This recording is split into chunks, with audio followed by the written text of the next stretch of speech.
so naughty that I know that you want to, like, watch a man that has a big dick make love to another woman over you, and that I, as a man, is, like, giving my concept of a man to fight for the right to fight over you. As a woman that likes to watch guys fight over her pussy, I know it's crazy, but I do want to fight over your pussy. I love your pussy. And I know it's naughty, and I would fight any man over the right to fight for your pussy to show that I am tougher than any man else in Kelowna that wants to fight over you. Kind of sexy, right? I really would want to fight any guy over the right to fight to make love to you. It's naughty, I know. And I know that there's guys that might have bigger dicks than mine, but my dick is pretty big. And I will definitely put my penis on the line, the length on the line, the thickness on the line, over fighting over the right to prove that I'm tougher than any of the guys that wants to fight over your pussy. And I know we are all so naughty. We are all so naughty.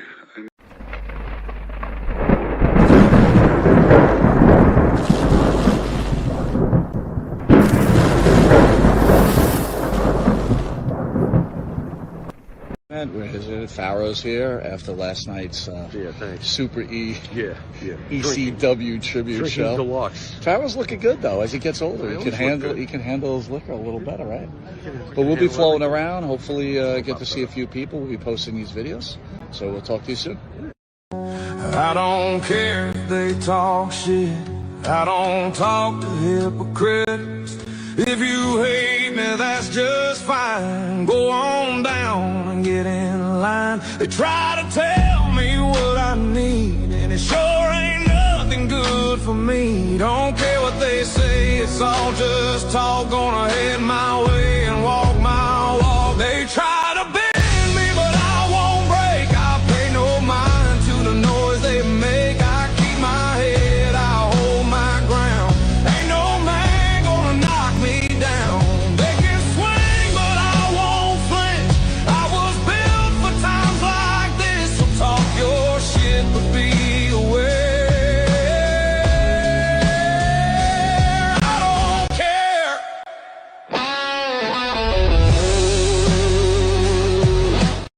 All right, welcome to round 2 of the Howard Stern of Pro Wrestling. Monte The Pharaoh. Jimmy, how are you, buddy? They can't swing, but I won't flinch. Motherfucker. How y'all doing there, love Mike? that shit. We're going to go down You to the love pond, it. do a little cod fishing, son. Let's go. How fitting. I want to remind everybody, Monte The Pharaoh will be at the big event this Saturday. Please join us. Join us this Saturday for Monte and the Pharaoh at the big event New York. It's going to be huge. And let's bring in our special guest. I'm always afraid to play that. There she is, Chrissy Rivera. How are you? There. Thank you. Thank God. She's. You know what? I am always nervous playing that Hannibal video because, I'm pulling out of this right now. But then I just got to ask you, Chrissy. First of all, does anyone use the word naughty anymore? Like, what is naughty? I mean, I guess it depends who you're talking to, right? and the circumstances. Wait a minute, but hold on. It's like, just imagine, Chrissy, I want you to just imagine I'm like this fat bald guy and I'm like this Tom Cruise looking guy and I come up to you and I'm like, hey, Chrissy, how are you? Let's get naughty. I mean, what is that all about? Naughty? It's kind of like the word moist, right? Oh, like the word moist. Did I already trigger people 10 seconds in? People like killing themselves. I've heard ladies hate the word moist. There it is. Yeah, not a fan. Not a fan. I think men hate the word moist. Really? Yeah. I never thought about it. Give me a couple minutes to process this. Well, just think about it. Just let's really just moist. It's right. You don't think Chrissy, of something pleasant like the dew on the leaves in the morning or something? No. No. No, Wow, that's what do you? Jewy. That's Jewy. Moist, I Okay. think of like, I don't know, soggy food. Yeah. Yeah. Oh, But then I do like like a piece of cake moist. You kind of like that, right? You oh. gotta have Is the cake moisture. moist? Yeah, I like that. Maybe. Moist people, no. Ooh. That is Clammy. They're clammy. That's not moist. moist people. They got the wet handshake. It's like, oh, he's clammy. Clammy. Yeah. Been at a wrestling show for many hours, no air conditioning 90% of the time. People get a little moist.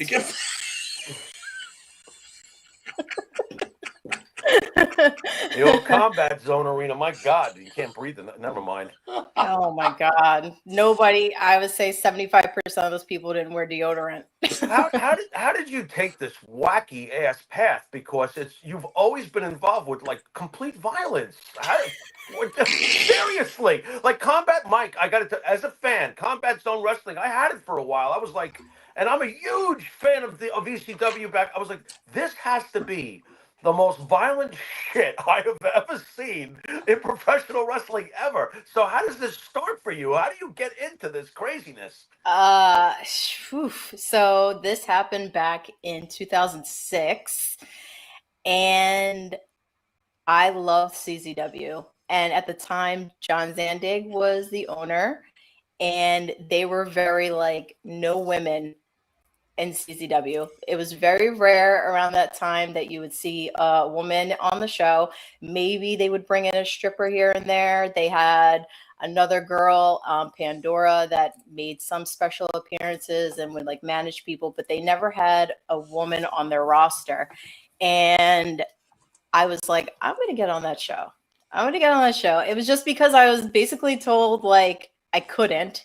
I was like, I'm going to try to get on the show. And I had some friends that were, already established on the roster. And I went to shows and I introduced myself to Zandig, which was like top terrifying things that I've done in this business because I felt at the time he was so intimidating.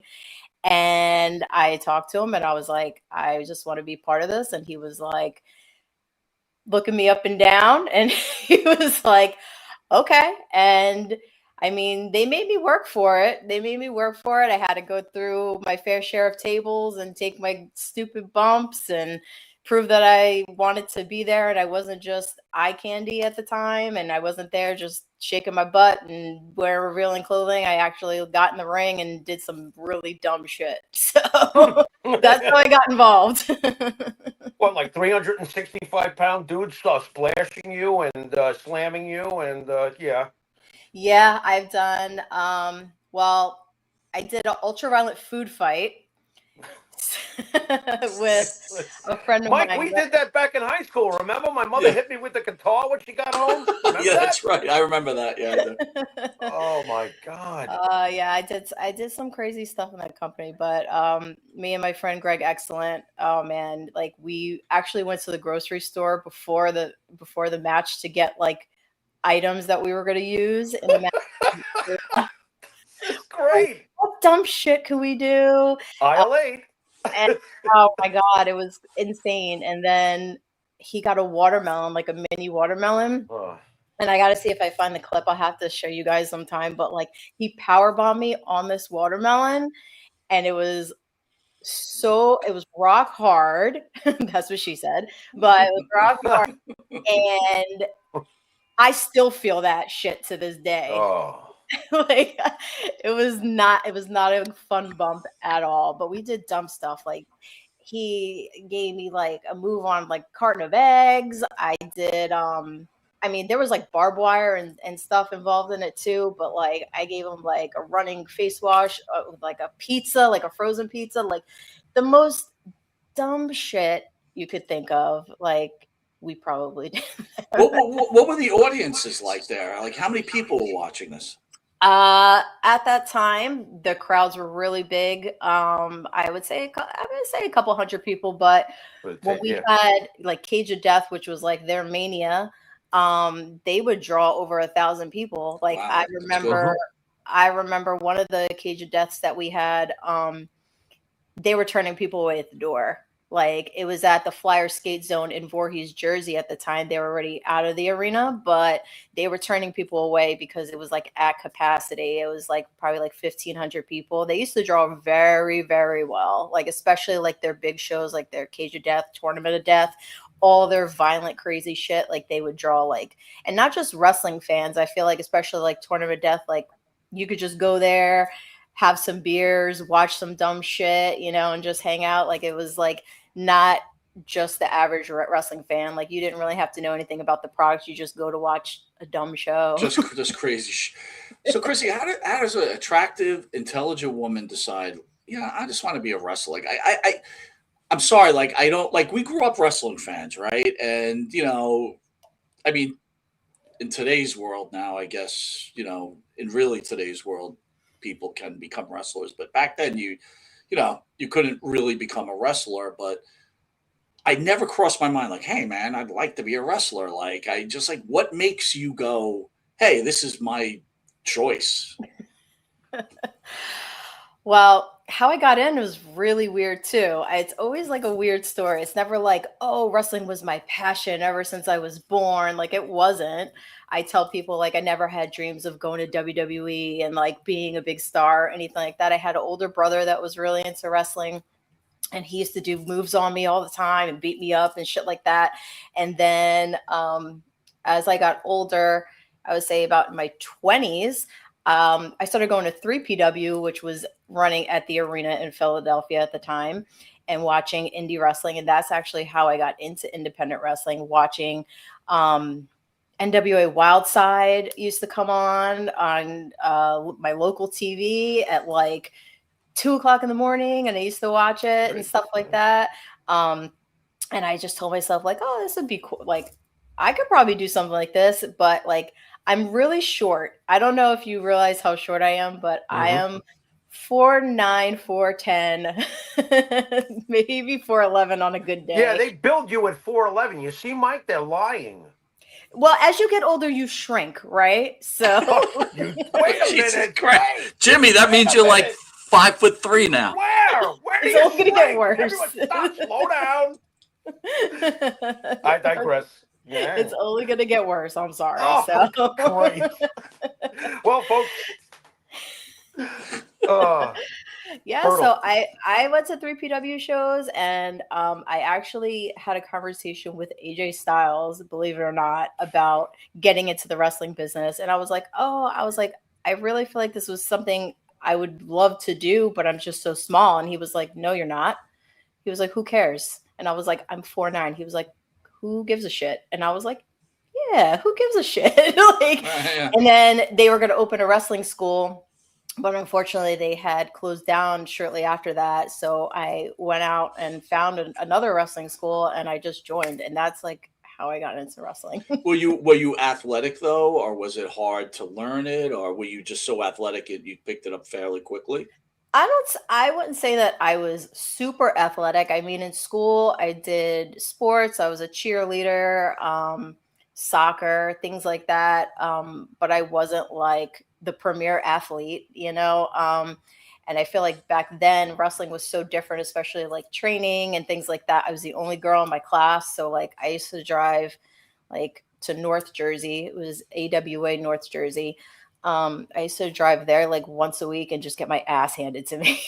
Like they would just beat the shit out of me. And I know like today that would not fly, right? Like you hear like they're beating the crap out of a girl. It's like, that's not happening. But yeah, I used to just go, and I would, I mean, some things came easy, some things came, you know, harder. I felt like a lot of the basic stuff I got, but even some small things like learning how to flip bump terrified me. Like, you know, but then I do dumb shit like jumping off a scaffold and stuff. So, so I guess it balances out eventually, but you know, I gotta laugh though. It's like false advertisement. You know, Jimmy, I'm thinking just she says AWA North Jersey. It's like AWA closes down. So what we're gonna do is we're gonna throw the AWA in front of it and then try to attract people to come. Or like NWA North Jersey or WWE North Jersey. Can I?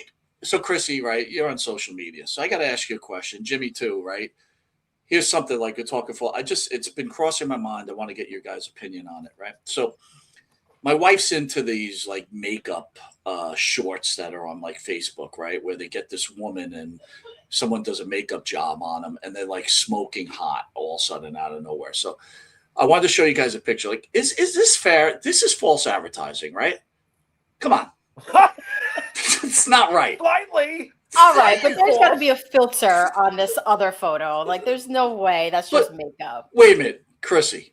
Just saying, right? Say I was single. I'm in a bar. I meet the one on the right, my right. And then you wake up in the morning and that's on the left. Come on. This just isn't right.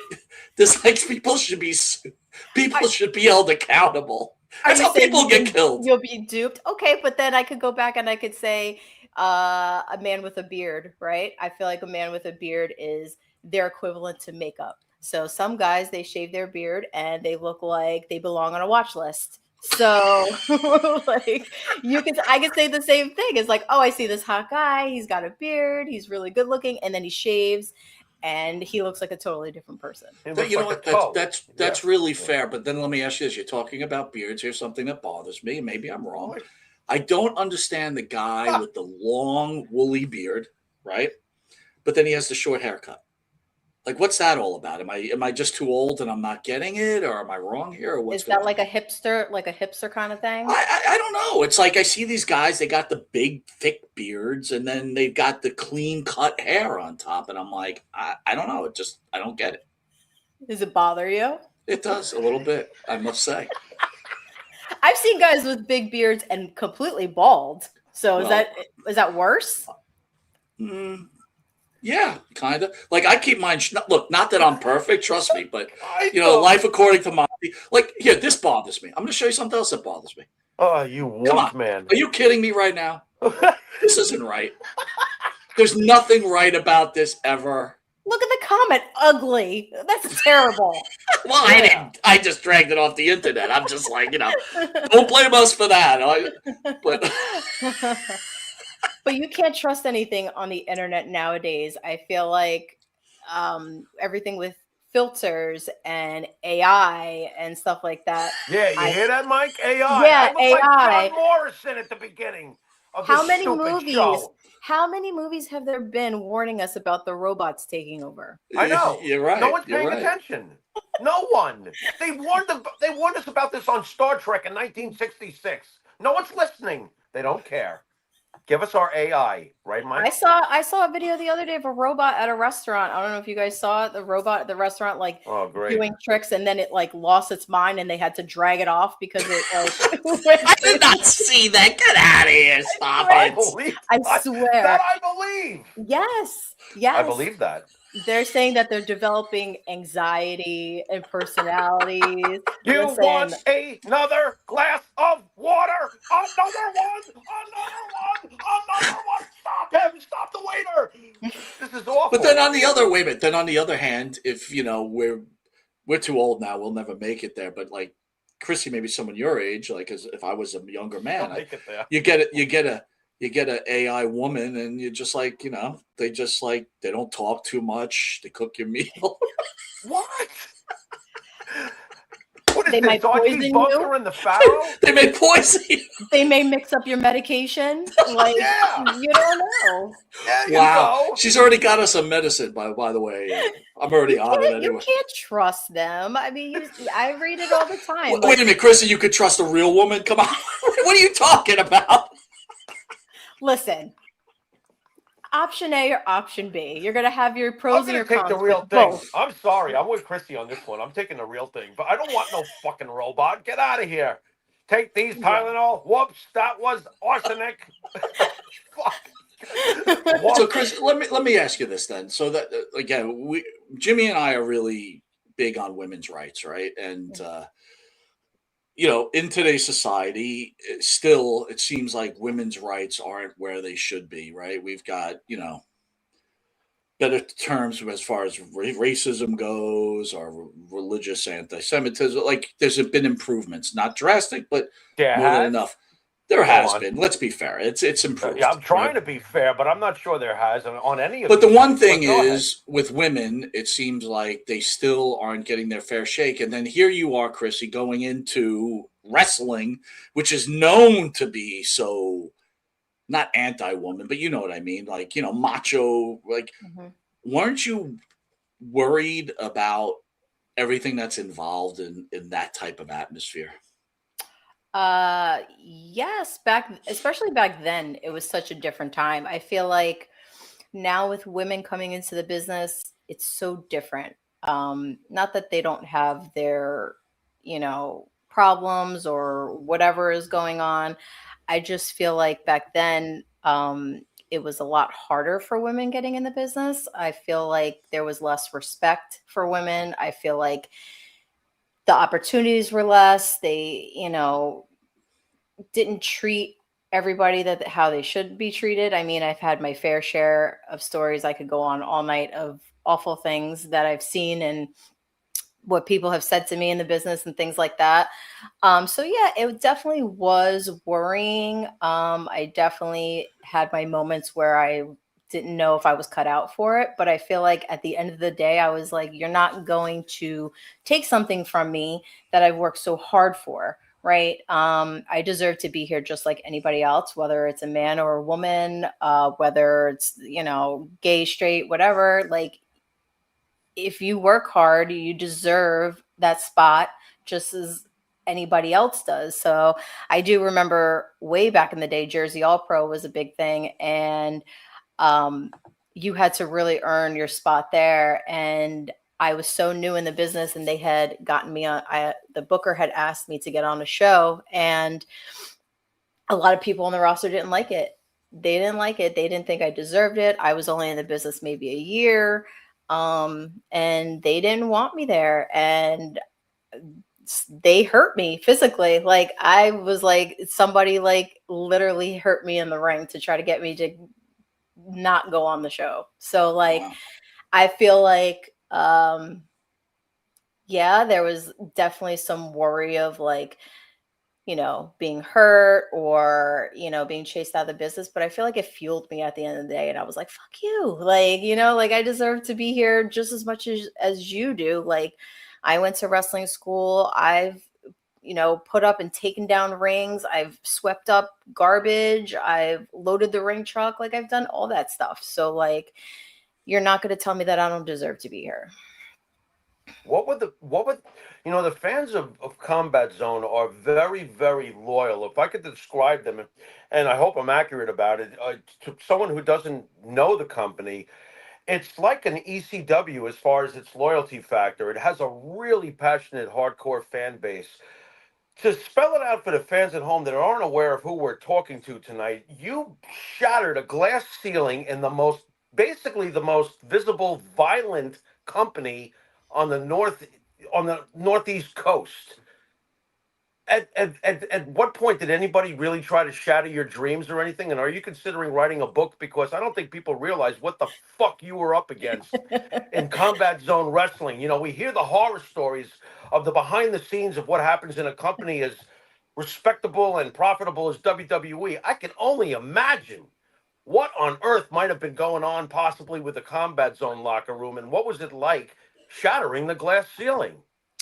Well, to be honest with you, the CZW locker room was one of the best locker rooms I ever worked in at the time. When I walked in that day, when I was booked on the show, I was scared shitless. Like I said, I was the only girl. I didn't know what I was walking into and how I was going to be treated, especially like how I was treated in other companies and stuff. So I was really scared and anxious. And I walked in, and I remember Nick Gage came up to me and put his hand out, and he was like, "Nikki, what's your name? Nice to meet you." And literally from that moment, he looked out for me and was like, "If anybody gives you any type of problem, let me know. Like, let me know." And nobody ever did. Nobody ever did. I never had any issues with anybody in the locker room, like personally in CZW. maybe DJ Hyde, but that's a whole different story. But Well, now you're gonna tell a story now, pal. Yeah, You 'cause know, I you am can't just curious throw it as to out how there and then be like, "I will tell you later." I'm curious as to how the business was run. I mean, I'm obviously being very aware Wait, of Jimmy, DJ Jimmy, Hyde. you're letting her off the hook. You're being too nice. She's gonna let you roll with this. We've got to hear the one guy that gave her a hard time. I mean, how much time do you have? All I We have have to all say, night Well, long, my Mike, it's the friend. same All guy, so night we've got long. time. Hit it. I could say DJ Hyde, and I guarantee people that know him go, "Ugh." Like, worst fucking person in the business. Like, he was, he now runs Combat Zone Wrestling, and he was just on the roster. He bought the company from John Zandig many Right. years ago, and everything shifted. I wouldn't say for the better or for the worst. I haven't worked there in many years, so I do not know. But he was not the most pleasant to work for. He was not the most pleasant. Get that man off the screen. Hi, Chrissy. Yike. Hello, Chrissy. Oh my god, you're gonna trigger me. My trauma is coming back. You know? But yeah, we've had words. He's fired me on occasions and brought me back. He did fire me for gaining weight. He has said some awful things to women in the locker room and made them uncomfortable. And I've been very open, and I've talked about this for years, and many people have. So it's not any surprise. Oh, Jesus God. Christ. Looks like Harvey Weinstein. Get him off of there. Hilarious. Yike. But besides him, it was a great locker room to work for. Everybody was super respectful. I never felt uncomfortable or uneasy there. Any like crazy spots or anything that I had to be involved in, everybody made sure I was comfortable doing it. I actually started doing the running boot scrape because of Nick Gage. Like, he gave that move to me. Like at the time, like people didn't do other's moves, right? Back in the day, it was like blasphemy if you saw somebody do, somebody else's finisher or whatever, and he allowed me to do that. So I thought that was pretty cool. But yeah, Is Nick truly the king of what he does? And how did you feel when you saw him on AEW? Because he really had arrived. Now everybody knew who the fuck he was. Yes, I was super ecstatic for him. I feel like he's so deserving of it. Not just as a wrestler, but as a person. He's just a genuine soul. And I know looking at him, you don't see that. You see like this scary fucking guy that you wouldn't want to like meet in an alley or whatever. But he is like the kindest, most genuine person. And I feel like he works really hard.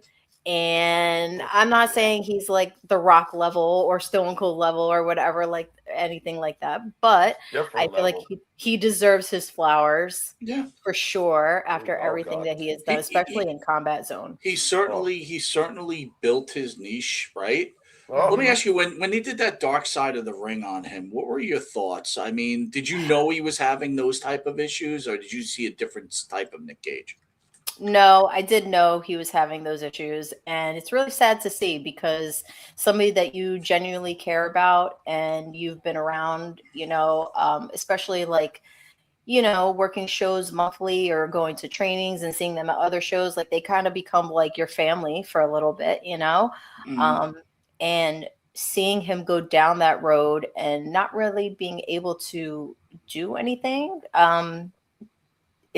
it's painful, it's painful. It's like you see somebody suffering or you see somebody going through something, and it's like you try to do what you can, but you can't help somebody who doesn't want to help themselves.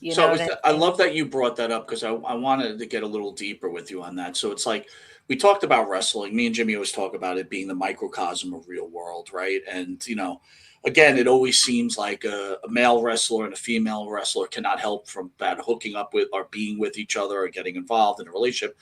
But it's also a family thing, a brother-sister thing. So how emotionally taxing, or is it not taxing, when you build a relationship with a Nick Gage and you watch their life spiraling down? What's your emotional roller coaster trying to deal with that? It's really hard. It's really hard. You try to separate the two sometimes and say like, this is wrestling, this is not real life, right? Even though these people are in my life, it's like, yes, I have my core group of friends that I still talk to this day, that they are my family, and then I have acquaintances in wrestling. So at the end of the day, I would try to separate that and say, okay, well, you know, they are my friend or they're my acquaintance or whatever, but at the end of the day, like, I have to worry about like my friends or my family or whatever. But seeing people like Gage and like things that were happening to him, and him going to prison, like all that stuff, like, was really, really taxing, and it takes a toll.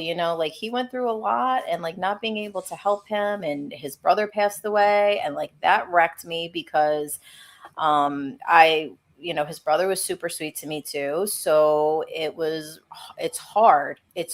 And I think the worst for me is when Danny Havoc passed away. Me and Danny Havoc were like super, super close. Like, he was like basically living at my house for a little bit, and was there every day, and like we would go to dinner, and we were just cool, and we were just friends. And getting to know these people like personally and knowing their lives, and then seeing them just spiral and not being able to do anything is really crushing at the end of the day. So it is hard. It is hard to see stuff like that. Family member B40 is asking, do you think Tessa Blanchard deserved a second chance? No. Why? Because I don't think she's sorry. I don't think her apology or I don't think she's genuine. I just feel like, and not that I'm like psychic and I could read people, but I could read people, and I just feel like, yeah, we all mess up, we all fuck up, we all make mistakes. I'm not saying like anybody's perfect. I'm not perfect. I've done my fair share of stuff. I just feel like she's incredibly talented. She could be at the top of the world. Oh yeah. But because of the things that she has said or the way she does business prevents her from getting there. And I feel like it's she'll do something, and then she'll say, oh, she's sorry or whatever, and then like a couple months later, then you hear some other shit that she's done, and it's like, come on, like, I don't think that, I don't think she's a bad person. I don't know her. I've worked with her very briefly in WSU, and everything was fine. I got along with her. I never had an issue with her personally, but I think that she has a lot of growing up to do. And that's what's holding her back. That's what's holding her back. And I would like to see her, rise to the top. Like I said, she's a phenomenal wrestler. She has it all. She good on the mic, and she's incredibly athletic, and she has the look. Like, there's nothing that girl can't do but do business right. So, I mean, I wish the best for her. I do. I'm not saying like, oh, Tessa Blanchard, but I just feel like she's not ready personally.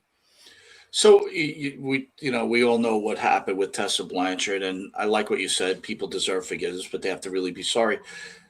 Again, not that you know the guy, but after he passed away, the attacks on Hulk Hogan, and even before that, do you think he was sorry? No, I don't. I don't think he was sorry. I think he's sorry that he got caught, and what was put out there. Listen, I feel like separating the person from the wrestler is very important. And I know a lot of people cannot do that, especially when they get to a high caliber like a Hulk Hogan or, even a Tessa Blanchard. It's like you have to know the difference between Hulk Hogan and Terry Bollea, or he has to know, or his family has to know, right? So I feel like, yeah, I could like Hulk Hogan. I can have all the respect in the world for Hulk Hogan and what he's done for this business, because obviously he deserves his flowers for that. But I feel like I can dislike Terry Bollea for what he's done and what he said. So I don't think, it's right, the things that he said. And I feel like maybe if he would have went about it a different way, maybe things would have been different and he wouldn't have gotten booed on, Raw and stuff like that, because that was like super embarrassing his last time on TV. Like he got like annihilated by the crowd. And I just think that if you separate and say like, all right, well, I have respect for the wrestler and what they've done for the business, but I don't like what they've done as a person in their personal life, I think that's okay. So then I'm going to hit you with two different questions then. So do you think separating the wrestler from the person, when they had the tribute, there was a bunch of wrestlers like Rhea Ripley, I think the New Day, maybe some other people that refused to come out on stage. Do you think that they should have, respecting the wrestler and what he did for them, making them millionaires? All right. And then my next question to you is this. When do people get forgiven for the mistakes they make, right? For their moment of weakness or their anger or whatever? I think it depends on the person. Like me personally, yes, I feel like they should have went out there and, maybe shown respect for Hulk Hogan, who he was and what he did for the business. But because of what he said, it affects people. And I feel like you have to know that your consequences have actions, right? So you can say and do whatever you want, but people have the right to react to it.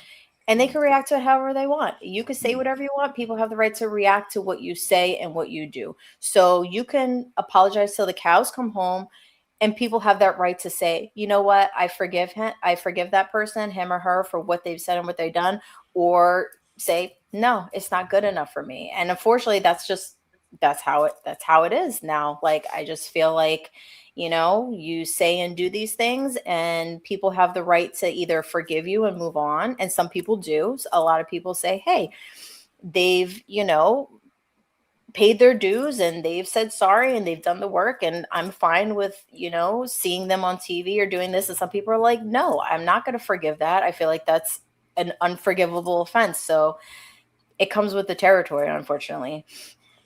Well, Chrissy, I was going to ask you, playing a little bit of a devil's advocate, separating the wrestler from the person.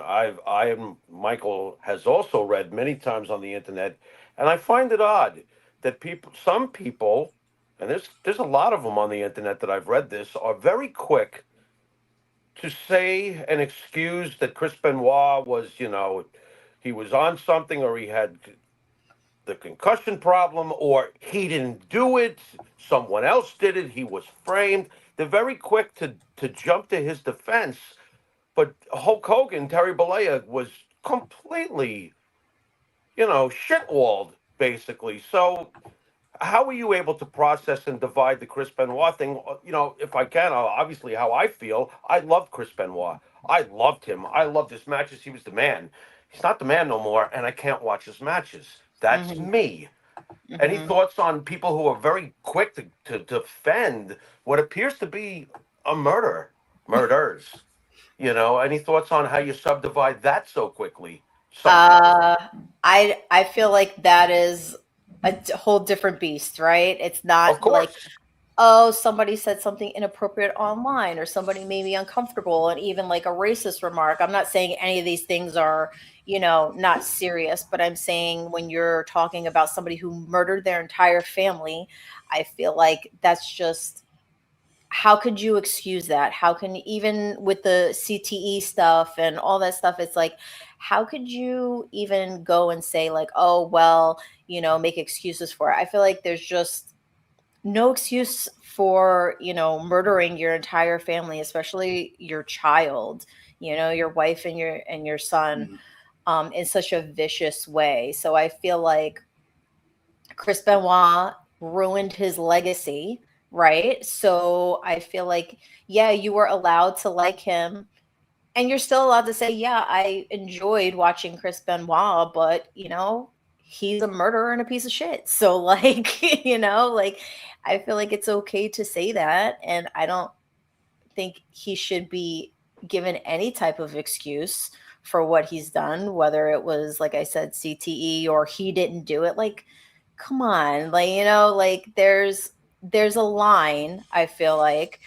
And I feel like sometimes people just take it too far, right? They want to make excuses or have this conspiracy theory. And I'm all about conspiracy theories. I think they're fun when they're fun, not when Right. they can be harmful, or they're super serious when it's dealing with, people's lives and, murdering their family.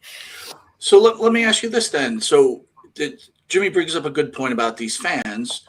And again, I'm not trying to separate you from your fans. You have a ton of them, millions, whatever. But being a woman, aren't you concerned about some of these fans? Like, I don't know. I don't know if fans are constantly harassing you, but we've heard so many stories. Isn't that concerning? It can be. It can be. It used to be a little bit worse, I would say, years ago. I'm not so big in the spotlight as I was, I would say, in like 2000, the early 2000s and things like that. But yeah, I've had my fair share of like feeling uncomfortable and, having people walk me to my car, things like that, just because, somebody was like spending too much time at the merch table talking to me. And I love talking to fans and things like that and getting to know them. And I'm not saying that I don't like talking to people, but there have been times where it is worrisome. I've had people find out where I live. Yeah, right. That's what I'm trying to say. It's like, in today's day and age, it's pretty simple to find where somebody lives. I mean, do you ever have some dude like knocking at your door and like breathing heavy at you're looking through the people? I mean, It's got to be breathing heavy. of course, he's at the merch table, like creepy either way. He's got to breathing give me heavy. a t-shirt. The people. I just imagine somebody like this, He's like, breathing. hi, I saw you at the CZW event. Let me When in. you played me, I brought my own razor. Fucking can't. This is a whacked out world we live in. By the way, Chrissy, I got to tell you, you'll be the last person to see Monty alive because I've had so many death threats that when I go to the big event, you may be the final interview of one half of Monty the Pharaoh, just so you know, because the death threats have come hard and heavy. Oh my goodness! On a wrestling show, we're two schnooks from New York. We're being threatened. What the hell's going on? But back to the dude and the people. Has anyone showed up at your house? Nobody has shown up to my house, but I've had people send me stuff like unannounced, like stuff. Describe the stuff. Please, I gotta know. To sign, like, oh, can you sign this and send it back to me and things like that. And it's like, how did you find out my address? Like, not gonna send it back. Like, you could see me at a show, or you could email me or message me on social media, and like, I'll send you something. Like, I'm not opposed to doing that, but like, don't send shit to my house. I've had people find out my phone number and like text me. So that was a little weird. Well, so all right, you got to stop there. Like, what's the text? Like, hi, it's me, Joe. You remember me from the show? Fenster, is yeah, that you? Yeah. Like I had Fenster. I can't. Oh my god, I gotta go off air. I can't take this. I can't take it. Oh my god, this is terrible. Oh. Go ahead. I'm sorry. I did have somebody message me saying that they saw me at a show. I had somebody that was working at a show, like getting information from the wrestlers and stuff like that, take my phone number off of there and text me and say, hey, I got your number from blah, blah, blah in the office. Like I'm in the office. And then I was like, Are you fucking kidding me? Like, who told you to take my information and then like willy-nilly text me like you're like, you don't know me like that. Like, you talk to me at shows or whatever, but I don't know you. So for you to like take my phone number and then start texting me personally, like, that was creepy. I like blocked that person immediately. I was about to say, did you write back like, what the fuck? Leave me alone? No, I did go off. I was like, this is completely creepy and fucking unprofessional for you to do that. You're supposed to be a professional working in the office, and you took my phone number to try to talk to me. And I was like completely like grossed out by it. And I like went off, and then he was like, I'm really sorry. I just, I thought we could like chat. And I was like, no, we're not gonna fucking chat. And like you He's can still talk looking to for open dialogue. Oh my God. But I let's feel be like fair. blocking. Let's be fair. What if it Oh, was like let's some not. fan, and all of a sudden you found out he was like a millionaire? No, he's still creepy. Fuck him. No way, dude. If you found out he was a whale, we've been like, hey, No. thanks for mean, texting. Jeffrey Epstein was a millionaire, wasn't he? I guess so. No. As long as you have a life insurance policy, you'll be good to go. No, I don't want anybody texting me or like just getting my number off of Yeah, you can go. like a roster page or whatever.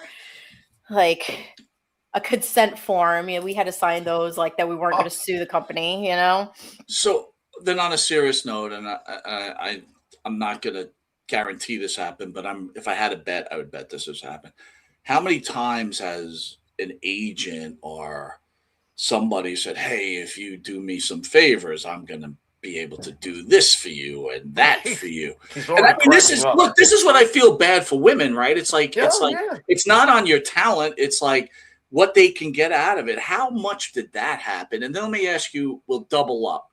We all know about Janelle Grant, Vince McMahon, and probably the shit's been going on forever and ever with a whole bunch of different people.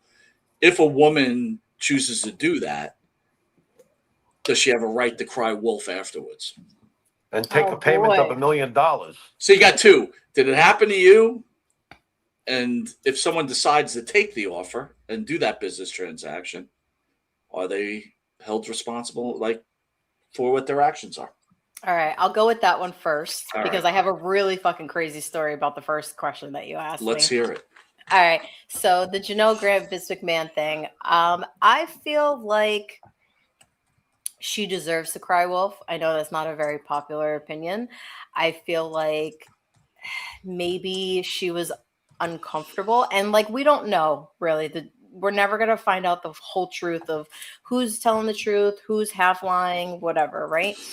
But I do feel like sometimes being a woman in wrestling and having somebody who's so intimidating like a Vince McMahon or whatever, that maybe she felt like scared that she was going to lose her job and she felt pressured to do that.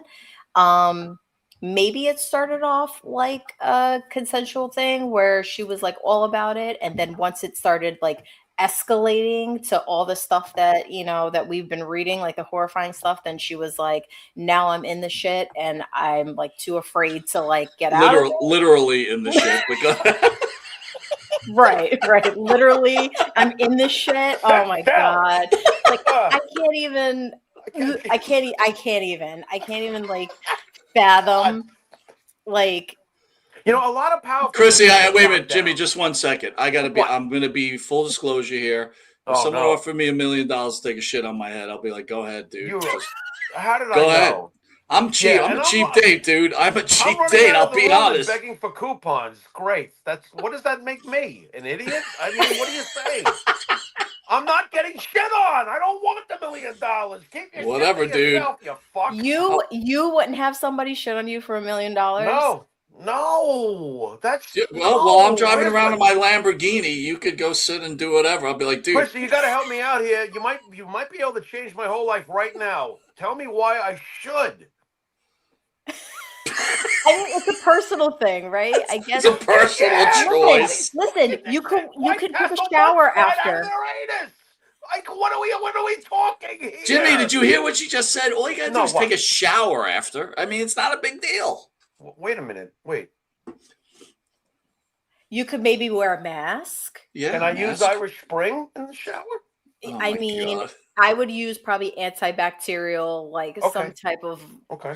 you know. But anyway, Is this so $1 million flat? let's or do not, they take out tax? let's go. Let's get back to Chrissy's story. Go ahead. I'm Tax. sorry. Go ahead. Probably going to be taxed. So my story is, oh my God, I'll try to keep it short, but You don't have to go as long as you want. So I was a mark for Leaping Lanny Poffo. Oh no, Lanny! We liked him. Go on. Well, hold on. I'm loving this right now. Go ahead. I loved watching his matches as the Genius. Like, I loved it. I fucking loved that stuff. Like dumb WCW gimmicks and stuff like that. Like, I used to watch the Genius matches all the time. He was on a PWS show way back in the day, and they allowed me to manage him. And he was playing the Genius. He was wrestling Jay Lethal, I believe, at the time. And I love how fast you get like these photos of Poffo. Like, I'm just like going through my memories, and then I fucking see DJ Hyde's fat ass, and like, now I see. Oh, poor DJ Hyde. No, Poor guy. no sympathy for DJ Hyde at all. Anyway, what a piece of shit. He just looks like he fucking smells. Like, he looks moist. He looks moist. He does look moist. He does look moist. Look at that. He's a moist man. Anyway, Leaping Lanny Poffo. So I had managed Leaping Lanny Poffo on this PWS show. And he came into the locker room, and I went up to him and I introduced myself and I said, "Hi, I'm Christina, and I'm a really big fan of you and, you know, what you've done." And he did not believe me. He thought I was a random rat that knew nothing about wrestling. And he was like, "No." And I started like naming like some stuff that I've like seen him in. And I was like, "No, I really like enjoy your stuff," or whatever. And he was like, "Oh, really?" And I said, "Yeah." And still, I don't think that he believed that I knew wrestling or that I was there because I actually was a fan of his. And I was having a conversation with him, and he literally pulled down his pants and his underwear and got butt ass naked right in front of me. Oh my God. And I was like, "Oh." And I'm sorry. I was like, "Oh, Wilbur." Okay." And I will never forget, Loki, out of all fucking people, came up and was like, "How dare you? How dare you do that to a woman in the locker room? You need to apologize right now."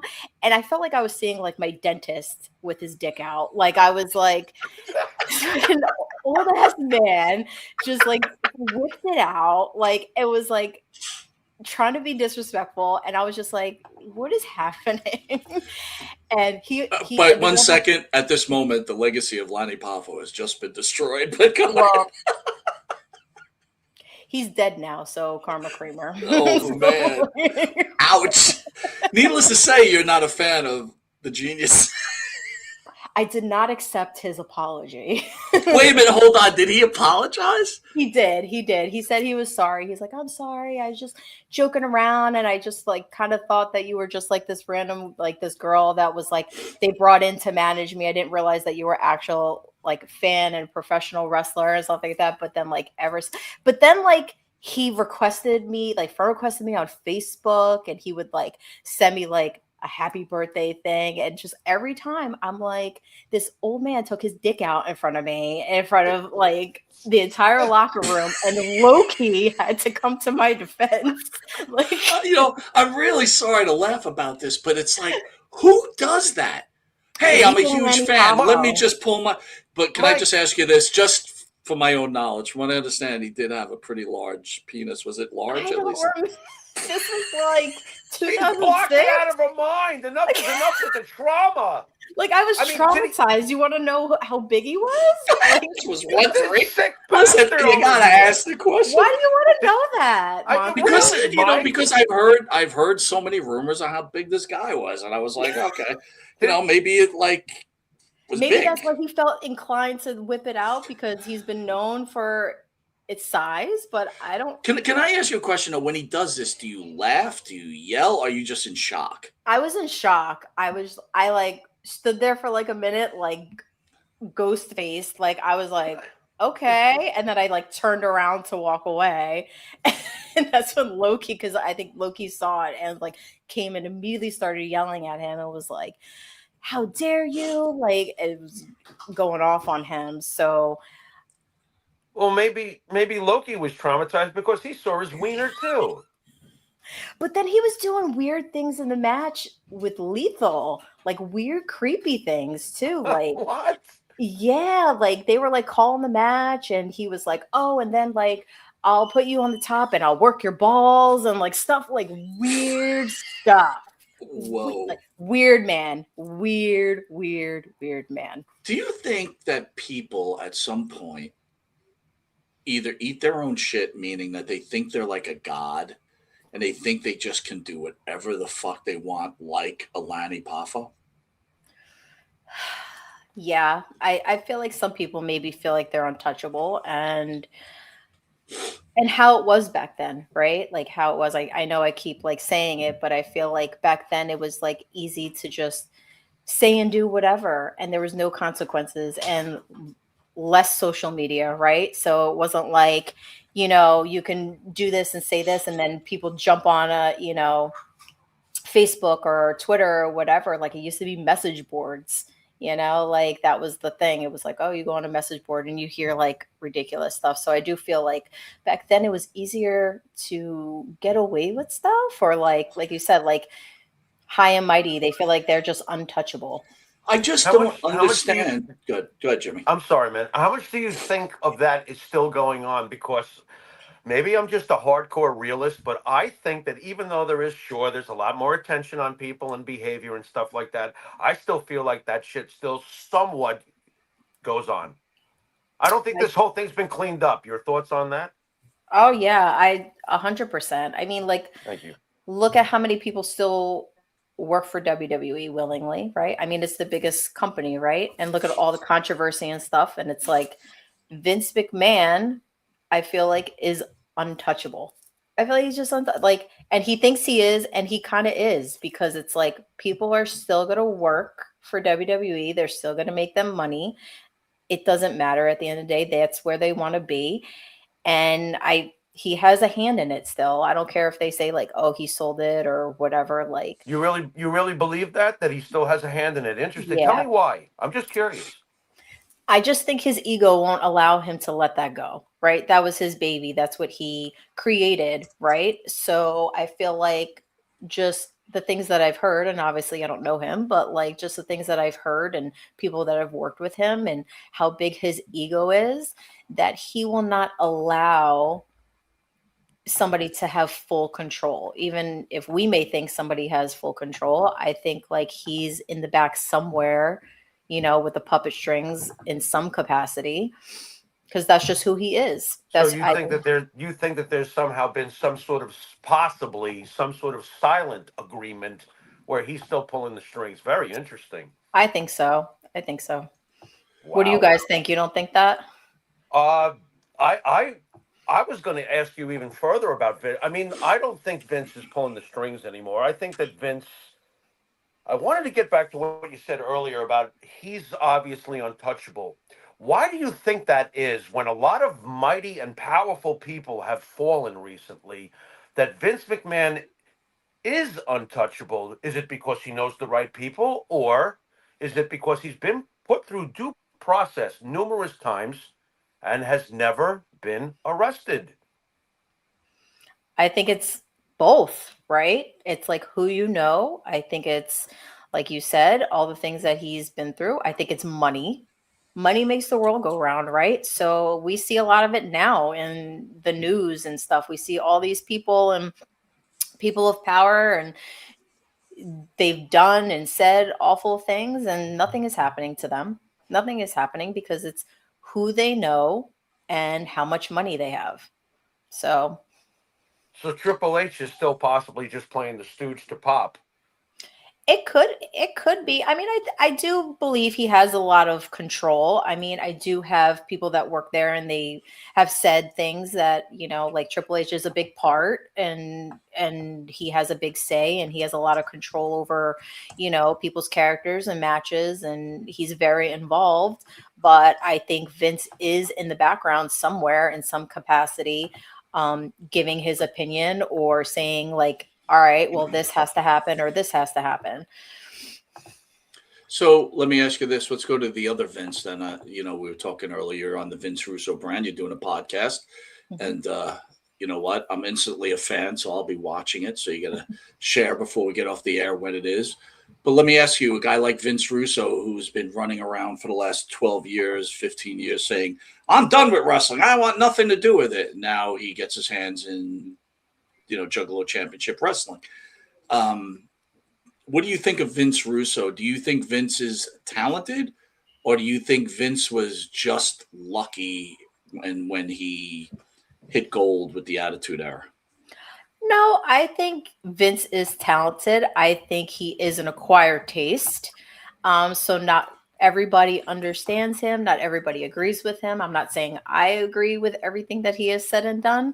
But I do think he has a mind for the business. I think he is talented. I think he has some great ideas and I think he has some dog shit ideas.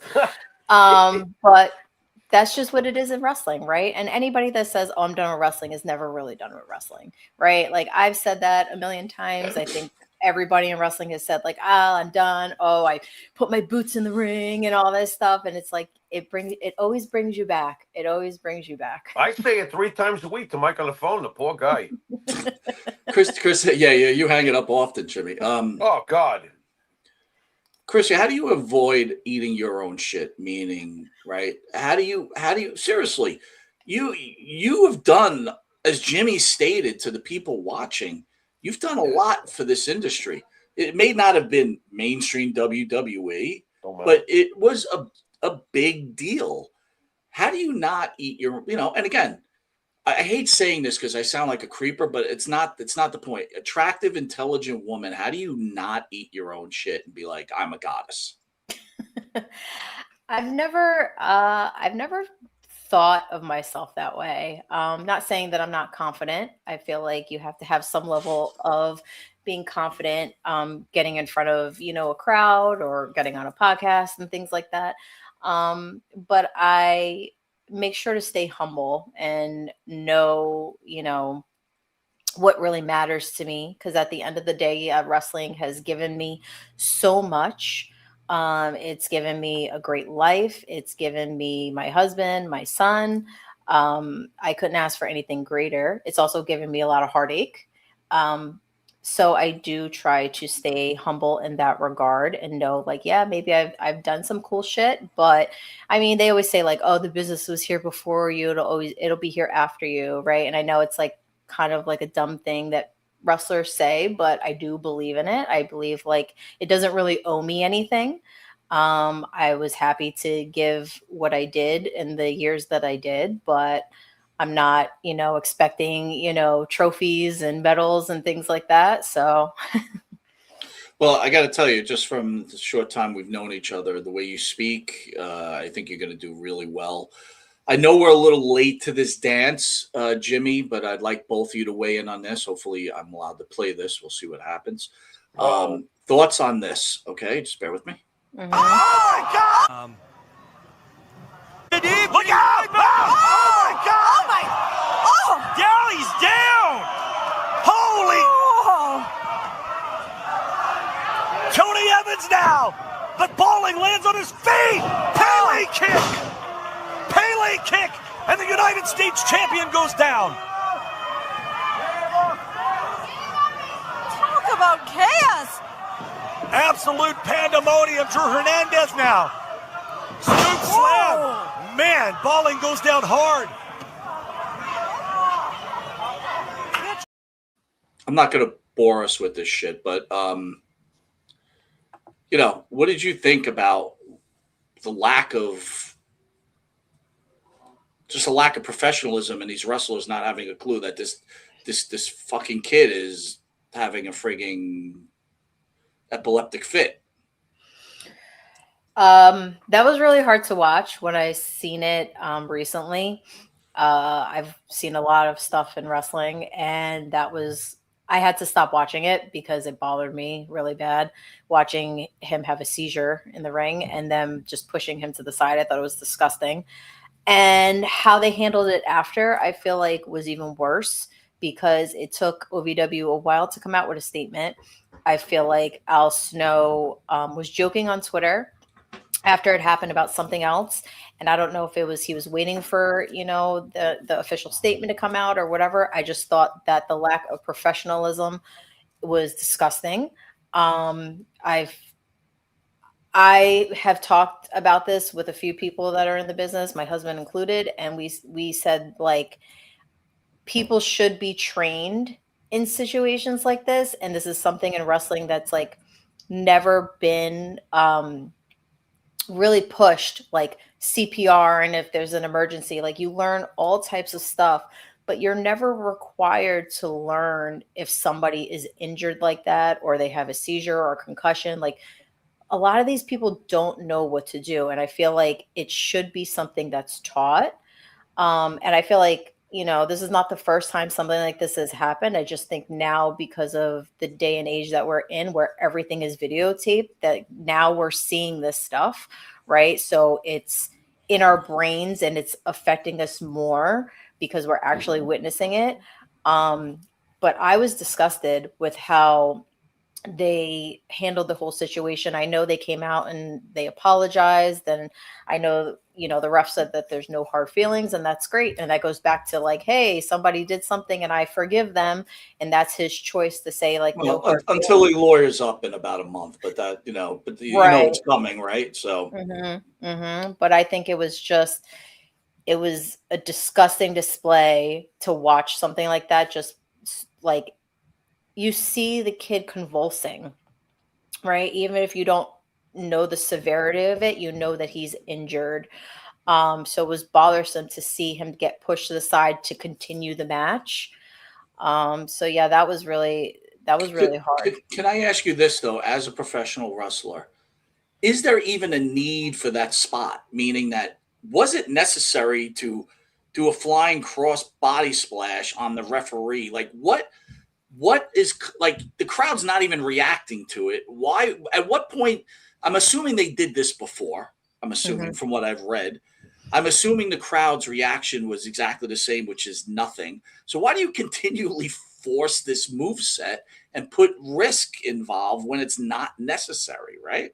Yeah, but I mean, I don't want to say, I could go back, I could be the opposite and say, like, it's not that it's not necessary, but there needs to be things in play if somebody gets hurt, right? Yeah. So Yeah. whether it's like the crowd's not reacting or they're loving it, because I've seen people get hit with chair shots that are completely unsafe, and things like that. And it's like, the crowd loves it for 10 seconds and then they forget about it.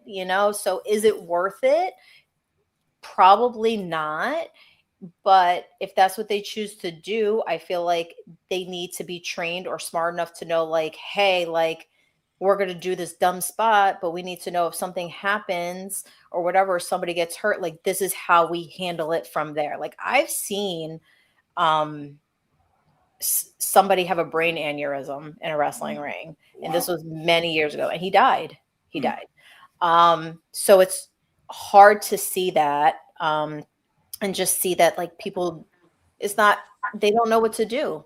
So I feel like people need to be trained better. I feel like when you go into a wrestling school, CPR and, like, emergency, training and stuff like that should be a requirement to get through any type of wrestling. Just the basics. Just the basics. Nobody's asking you to be like an EMT and, like, know how to do all this stuff, but I think, like, you need to know, like, hey, this guy is fucking hurt. We need to stop the match and, get him out of here and make sure he doesn't, like, swallow his tongue and things like that. Hmm. What'd you think of it, Jimmy? As we're having this conversation, I can't help but go way, way back, considering you and I have been watching wrestling for half a century. My God, are we dinosaurs? But I think possibly one of the saddest days that might have ever happened, and it went by very quietly, is when the state athletic commissions were no longer governing or policing, if you will, professional wrestling, because it was now entertainment. It feels to me like wrestling is forever going to be looked at as a circus thing. It's never going to be taken seriously enough that it has to be governed by an overseeing body. There has to be more responsibility. Look, they're professional athletes. Major League Baseball does not treat these people this way. Well, Jimmy, back to Chrissy's point though. I think these wrestlers have to realize when there's a problem. I mean, it's a tag team match. The guy's behind the ropes, right? He should be watching out for his brethrens, right? He should see there's something going on and get in the ring and stop whatever's happening. Mike, we're seeing it more and more. That we're living in the day and age where almost anybody can have a promotion. They can get a ring, and then they'll get their group of wrestlers together. Do you really think that they should all just have the freedom to do this? If you're off by a quarter of an inch or a sliver of an inch, you can have a broken neck. Mm-hmm. Agreed. And everyone can have a promotion, and everyone can buy a ring. And I think that that's kind of sad, because maybe in the old days, the state athletic commission wouldn't let Joe Schmo go do this someplace and charge money, and Agreed. lives get altered, but that's Well, just my thoughts on it. I want to be respectful for Chrissy's time. Chrissy, I want to thank you for joining us. Where can you give the fans your phone number and address, please, so they can reach out to you? What's your door look like? I'll stick my eye through the peephole. I'm gonna have nightmares, just so you know. I would too. I'll probably view Monty looking through my peephole. Can't see anything with these. Thank you for joining Monty's final interview of life on this Thursday. But on all seriousness, Chrissy, where can people find you? Where can they see you?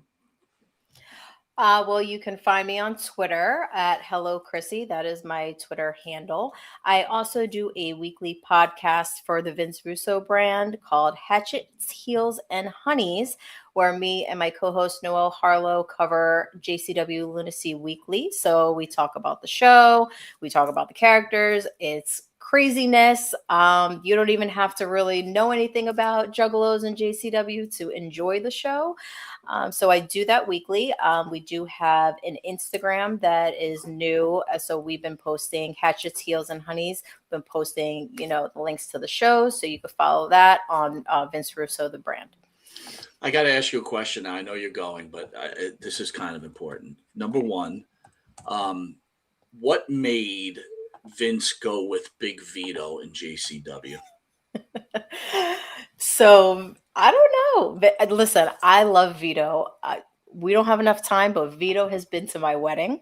Wow, really? Yeah. I've known Vito for many years, and he's a character.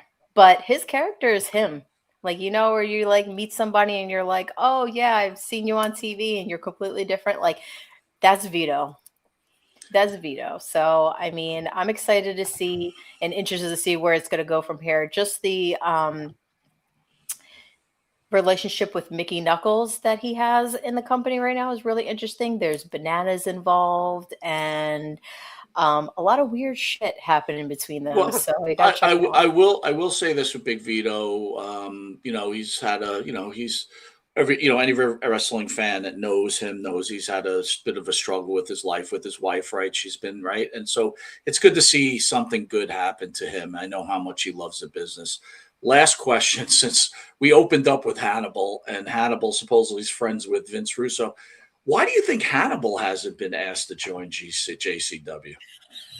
I have no idea. I have no clue. Maybe you don't want him knocking at your door. Do you think it's because he uses the word naughty too often? He might be using naughty, moist, all the words in between. He might be, pooping on people's heads. Maybe. Oh boy.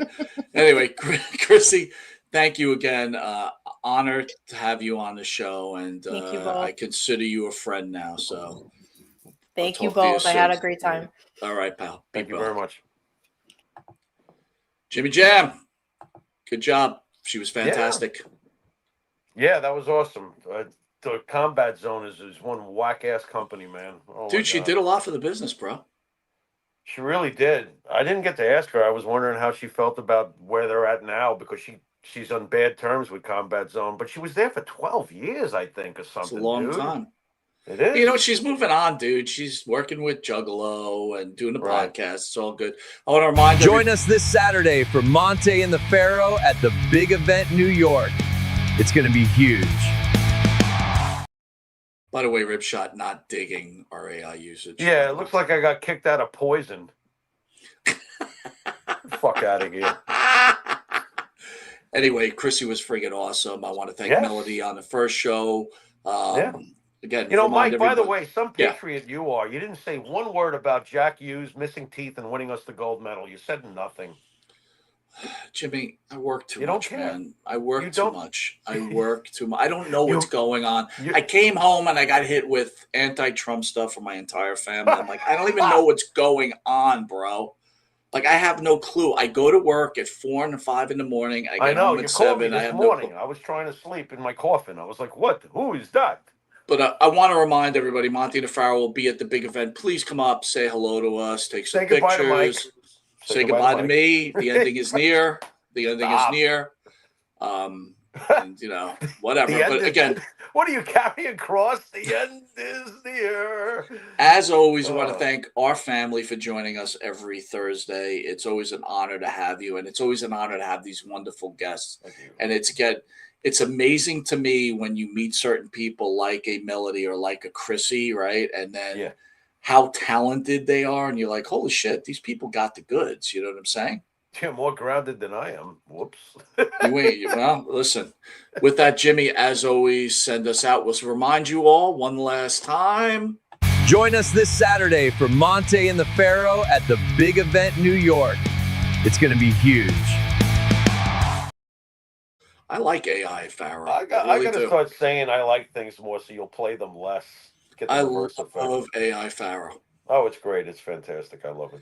Dude, real quick before we go, Yeah. we've had Lanny on the show twice. He's passed away. Yeah. You heard what Chrissy said. Yeah. He'd like to show off his penis. No, but let me ask you a question. Does Yeah. it make you feel different about Lanny now?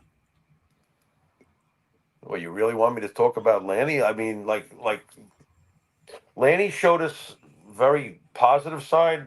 Lanny was actually very, very nice to us. Actually, almost all the time we knew Lanny. Lanny was very, very kind to us, unless I missed something. I don't think I did. The only time that I felt uncomfortable with Lanny, as you know, is when we were dropping Lanny off and he was like asking for stuff that we didn't have for him. I'm like, no, Lanny, you're going to have to talk to Michael about that. It's got nothing to do with me. And Lanny got completely changed. So, Can I tell you my first thoughts? yeah. First of all, I know I joked about it with her, right? Yeah, But- you shouldn't be doing that shit. I mean, what do you want me to say? I mean, come on. Obviously not, but go ahead. Well, I was really disgusted by it. I'm like, Yeah. here's a person that says, "Hey, I'm a big fan. Thank you for your work," and your response is pulling your dick out. I mean, who does Right. that? Who Right. does that? Well, you know, I wanted to say it, but you know, you don't want to step on conversation when you're doing something live. But I wanted to cut in when she was saying that, and I was like saying, Mike, do you realize? Sounds to me like that was one of her heroes, right? Yeah. Yeah. Like, what is the worst thing that can ever happen when you meet your hero? Well, that's actually worse than the worst. That's pretty But so fucking okay, so this is what I was thinking. really Right? bad. We all love our buddy Evan Ginsberg, right? Because this is the first thing I thought about, and how he tries to say that Lanny was his good friend, which we know better, right? Yeah. No, we do. Okay. Yeah. And Unless Lanny's the ultimate two-face, but you know, they could be everything could be a fucking work. You know, go on. but I kept on thinking to myself, okay, he's gonna watch this, Yeah. and what's he gonna say? What's he gonna say? Is he gonna Right. turn around and go, Lanny's still a good guy? I understand he's dead, and we're not talking ill. Well, we are talking ill of the dead. Let's just say it like we are. We're responding to a story that was told during an interview. Right. But that So what guy, does that this make us? this Satan? guy I mean, right I'm here not following. this guy right here will defend him. Right. Right. And then I started thinking to myself, like, I really did enjoy her candid discussions about Tessa and Hogan. They were honest opinions. Right. But when you think about the words they And used, leave it at that. the words they used, right? And Yeah. then you think about what Lanny did to a young Right. aspiring woman. Yeah. And this guy who will trash anybody that doesn't fit his agenda. Right. When he hears this, he'll defend Pafo. And it's indefensible. Well, they always say that music is a reflection of your your makeup. Who's his favorite artist? James Brown. Hey, you know what? Look up James Brown and see some of the things he did. He's not the nicest guy. You never hear anything bad about James Brown, do you? Jimmy, that's the soul of a man. Someone that does that is not a good person. Like, well, that's what do you do? Good. I was just going to say that's for the big guy to take care of. I don't lose any sleep. No, I understand that, and you're right. But my point is, if you're doing that to a young woman, what else have you done? Like, come on, man. In my worst day, I that could be your daughter, by the way. Yeah, exactly. Yeah. So when everybody graces the great Lanny, like, dude, great job, Chrissy. You ruined Lanny Powerful for me. Fantastic. Now I hate him. I hate him. She ruined him for me. I'm sorry. I hate him now. You can't be too fond of him after that. That's for shit sure. But I've become dumb and indifferent to a lot of it. I have. You know. Well, it's the shit show of pro wrestling, man. It's the shit show, unfortunately. See, that's where people get all pissed off at us because, God forbid we let our guests tell it like it is. When they say something that's as uncomfortable as what we just heard, what are we supposed to say? Well, he was a good guy. You'll get the stupid wrestling fans go, oh, she's full of shit. That never happened. Oh yeah, okay. She's gonna make up a story about Lanny Powerful like that's gonna be such a big fucking deal. You know what I'm saying? No, exactly. But there's no difference between this guy and that phone call, which he claims is AI, which it isn't. Okay. Right. And then, oh, by the way, he was going to sue us. That hasn't happened yet. Whatever. What you want logic with a guy who drives spikes through innocent people's heads? What do you want? I'm disgusted by it. I'm pissed off. I'm mad. Yeah. Well, it's unfortunately to me, it's same as it ever was. Yeah. It's just let's do it. Same as it ever was. Same as it ever was. It's and God forbid if you say, well, that was fucking shitty. What a shitty fucking thing to do. Oh, these guys, they're just bringing out the bad stuff. No, we didn't. And not tonight with Melody either. These were two really good shows, by the way. There was a lot to learn. There was. You keep your triggered shit aside. I mean, come on. And understand that what happens to women is, you know what? We're lucky to be men. I got to be honest with you, bro. Because I don't even know how women deal with this shit. I really don't. I've wrestled with that. I mean, I would like to think every human does. I wonder what it would be like if I hadn't been born the way I am. Whatever. Sure. I think it goes both ways. I think it's getting better for women, obviously, in this world. It definitely is getting better for women in this world. Well, dude, look, they had to fight for their lives just to vote 100 years ago. I'm going to be honest with you, though. I'm probably God made sure I wasn't going to be a woman, because if I was a woman, I'd use it for evil. Really? I would control every man. I would have been the greatest. I'd be the biggest sex kitten around, and I would be getting money all over the place. I'd be a hooker. You whore. I'd be a whore. Yeah. I'd be a whore. Well, I definitely would have done porn. So. Yeah, we know that. All right. Send us out, big man. Would I have been hairy? This is back in the day, right? Like nowadays, they all look like all right. waxwork. Real quick, we're going to see Jenna Jameson. Yeah, is it going to ruin you, or is it going to be happiness? Never. If we do see Jenna Jameson, I'm gonna put my hand on your shoulder and go, brother, there's the Hulk Hogan of chicks of porn right there, brother. Love it. She is. I mean, what are you gonna deny her history? What are you gonna cancel her? What's wrong with you? She's a real American. Come on. I am a real porn star. Stop. Fight for what's right and on the left. Jerk. Just go ahead, get us out of here before we get in trouble. You've been watching Monte and the Pharaoh, dude. We'll see you at the big event, Hannibal. Brother, yeah. Later. Couple things I want to cover, Jimmy. Yeah. 500 level has now improved on the M&P code. Now go to MP30 for 30% off. Jimmy, I got to tell you something, right? I was at the beach, again, 500 level. If you guys haven't looked at the shirts, right, go to the website. It's incredible. And I got to be honest, right? So it was a little chilly today. I brought the dogs to the beach. I was off work for the Jewish holidays, today. right? It's cold. It wasn't cold, Yeah. but Well, I have from 500 level, I have a Roman Reigns sweatshirt. Now, usually sweatshirts are not always the nicest fabric, unless I'm into really nice fabric because I just don't like things up against my skin. So usually I'll get thinner type of shirts, but this is a heavy sweatshirt. The fabric, unbelievable. And you're going to get a deal at 30% off, Jimmy. I mean, my God, it's a no-brainer, guys. I am telling you, once you get one shirt from them, you'll get 50. I guarantee it. And they've got all the sports. Yeah, dude, tell me what you think of it, Jimmy. They're so comfortable. I got to get a long sleeve now. I'm telling you, I got to, because it was chilly today, especially for a guy who's been in Panama City Beach the last 2 years. It was chilly today, and I love the material. It's so silky. Is that the right word for it? I don't know. No, absolutely. Absolutely, dude. It's so comfortable. So, yeah, I got to get myself some leveled long sleeves. That's for sure. 30%. And again, it doesn't, they got plenty of wrestling stuff. They got baseball stuff. They've got football. They got everything, dude. MMA. They got it all, man. And I'm telling you, it's very high quality. Again, 500 level code MP30, 30% off. So if a t-shirt costs you $20, what's 30% off on $20, dude? It's enough. 10 plus another 20% tacked on top. Not much. It's a steal. It's a steal. I agree.